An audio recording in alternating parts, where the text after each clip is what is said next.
talk to somebody about their meditation and they're not able to, they keep falling asleep, right? So do you remember that question at all? So when they're meditating, they fall asleep, and you had said that they are congested to do coffee things. Oh, yeah. Okay, I remember. Yeah. What do you mean by congestion? And The energy's not moving in the body. It's like it's stuck in the limbs and the spine. Sometimes it's even stuck in the organs. In extreme cases, it can be caught and stuck in the fascia. And so the good thing about using coffee, so for one, it's an orange prana. So it's very, very cleansing. It's very decongesting energetically, but it also is a lymphatic stimulant, which is also how your body would further or deepen the detoxification. Detoxification doesn't always mean a physical detoxification. Sometimes it means an energetic or an etheric detoxification.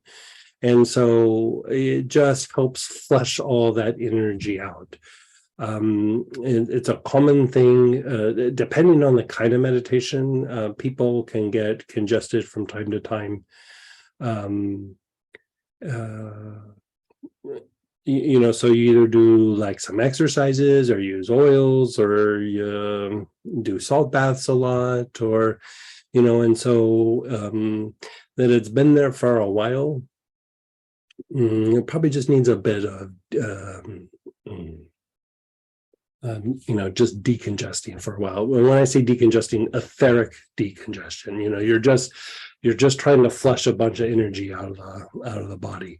It's like taking a big deep breath and then going, okay, I'm just going to hold on to this. And then after a little while you go, okay, but I need air. And so you keep trying to take in more air.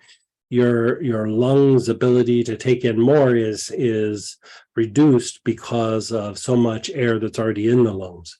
So the way to get more energy to move through is to go through and empty out the lungs. So here you're emptying out the energy body. The other thing is, it depends.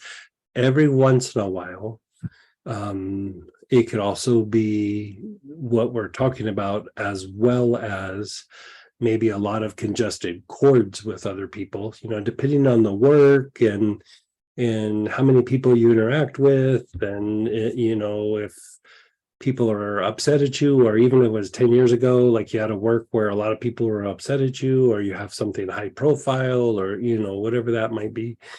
And so I would decongest in that way as well. Yeah. If you think about like because it was a Kundalini meditation, if I remember right. Yeah. So Kundalini, you're trying to circulate energy through the body. And, there's different approaches to doing it, but if the body's congested, it becomes harder to circulate the energy or the energy to move up. I don't know if you were just focusing on up, or you're doing circulation or going up and down the channel, but any version of that is still going to generate a bunch of energy and then potentially congest particular areas. So, in addition to using the coffee baths, and to put the coffee on the key points you suggested, I'm doing the coffee baths 2 times a week and the coffee on those points, but is there anything else to help remove the congestion?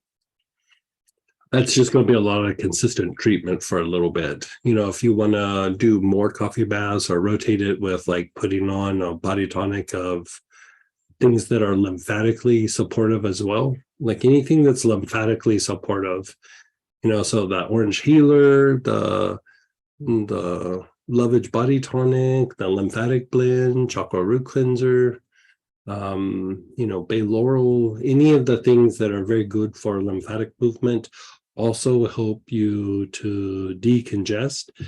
But think of meditation as, regardless of the type, there's sustained awareness, there's different techniques for sustained awareness. There's different traditions and techniques for oneness, and then there's different techniques and traditions for Kundalini. All of them have a potential for congestion. And so it's always about like you're displacing lower vibrational energies. And so part of what happens, regardless of what type you're doing, you're displacing lower vibrational energies in the body. So you're upgrading the body, you're upgrading the vibration of the body, you're fleshing out some emotion, you're just fleshing things out, right? And how the body displaces lower vibrational energy is through lymphatic function. And so you always want to look at like how well is the lymphatic system working, how well is the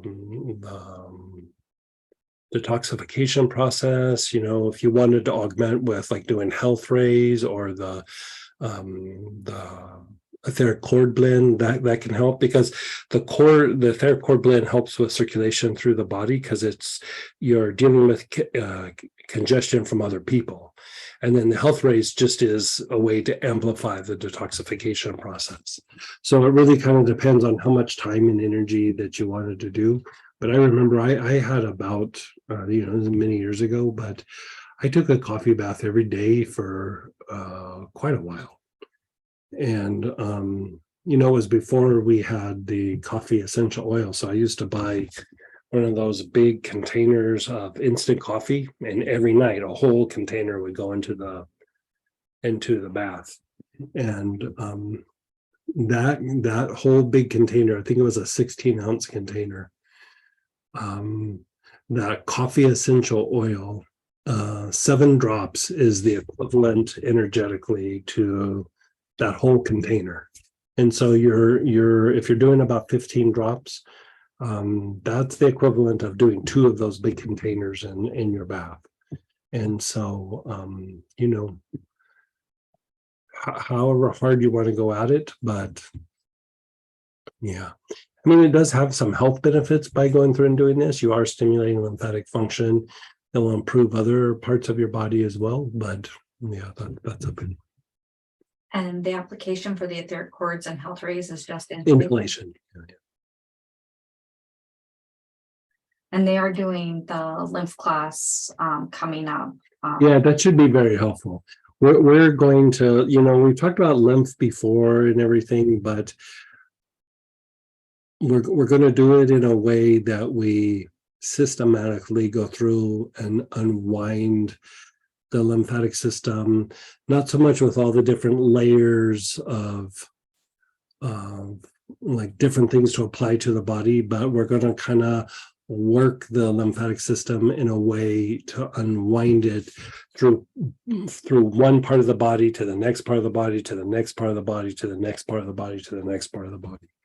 So it's going to be a little bit more of an anatomical approach rather than just bombarding it with a bunch of different oils. And so in the past, we've done it with just a bunch of oils and tried to let the oils do the heavy lifting. But, there's just times where you still need a little bit more than even that. And so we're going to do like a deeper kind of approach. Do you remember where you said to put the coffee, like what points to apply? You could put it on your spine, you could put it on your thumb webs. Like another one could even be like up here in that little, like not tender, but you see how like that little triangle area, like in front of the muscle behind the collarbone, you could rub some up in there. And Ming Men, like put some on the Ming Men, which is